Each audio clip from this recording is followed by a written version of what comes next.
All right. I Plus, also want to bring in Surjit Singh. Surjit Singh, there was no emergency signal or communication before the crash, and that appears to be a very strange part.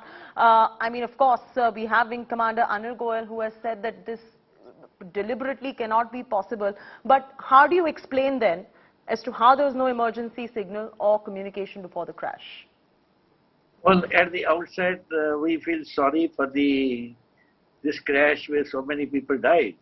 But let me tell you one thing, it's the remotest case which we have heard, maybe 1 in 2 million and all. The one was in the Germany, one aircraft crash where the pilots intentionally, deliberately tried to crash. The one I heard was Malaysian airline, which dived into the sea, and they suspected the pilots had done. Today, there are so much of strains on the pilots, psychological strains, other strains and all that.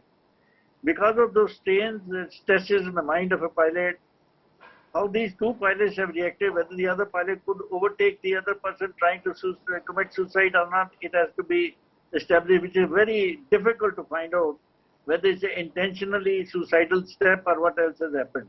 I don't think anybody else could have entered the cockpit because there's a electrical lock which cannot be opened unless you use the code and all that. So I don't find any of the entering in the cockpit, but it is only very difficult to find out these type of things. In the past, a cow wanted to know the psychological test of the pilot. Absolutely, and that's a very good point, Surjit Singh Panesar, because at the moment everything is very speculative in terms of what happened, but that brings focus definitely on two things. One is on flyers, and that includes everybody, you, me, everyone today, who's going to be very scared because, God forbid, you are in one of the flights like this.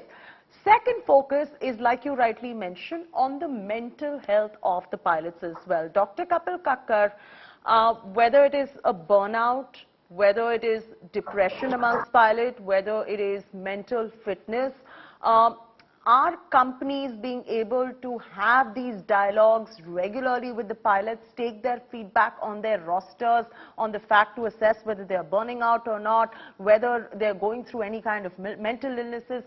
Should that really happen much more than before now because of this incident?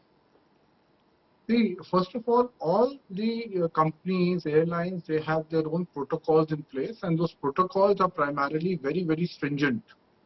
So it is not easy for something like this to happen. Now, coming to this case, whatever I have read, I have seen the hypothesis which comes out to be is apparently there is some kind of commotion which has happened in the cockpit. Now, we don't know whether the commotion happened between the two pilots or was there an outsider in the sense of friendly entry, in the sense somebody who would know them, and that is how it happened.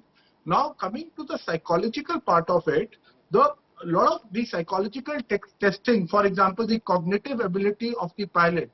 Now, what is the cognitive ability? It is the problem-solving ability. It is the spatial ability. It is the multitasking and the situational awareness, which is tested as part of the cognitive ability apart from psychomotor. Now, the question is, if you look at the multitasking and the spatial and the situational awareness, somewhere here, the situational awareness has gone bad. The pilot was not able to understand what has happened, or there is some kind of he was overpowered in some manner wherein a person decided to nosedive. Otherwise, a pilot who has been flying, and I think this plane also they flew for some time before this eventuality occurred.